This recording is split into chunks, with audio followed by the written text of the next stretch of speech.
Mga volunteer health workers ang Angel Salazar ang pag-aatagan kang honorarium suno kay Gobernador Rodora Cadiao matapos makita ang kakulangan sa workforce kang Angel Salazar kag inyang ginpunan kang puwersalin sa mga volunteer nurses, midwives kag mga medtech. Ginanonsyar ni Governor Cadiao nga pag-aatagan ron kang allowance sa porma kang honorarium ang mga volunteer workers sa ospital.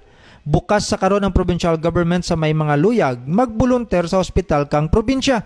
Mismo sa talatapan kang gobernador, pwede sumiting mga aplikasyon apisar nga damo ang kinanglanon. First come, first serve man ini. Gindugang anonsyar ni Governor Cadiao nga may expansion nga pagaymoon sa operating room kang Angel Salazar. Igalimpyuan naman kag kayuhon ang pader sa palibot kang ospital para sa pagsulod pa lang ka mga pasyente. Mabatyagan ron anda nga sigurado ang andang pagmayad kun mabakod kag manami man ang itsura kang balay bulungan kang probinsya.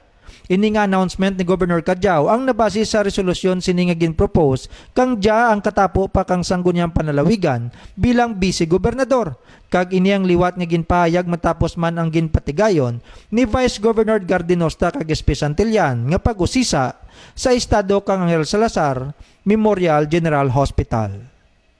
Para sa Co Patrol, Randy Londres.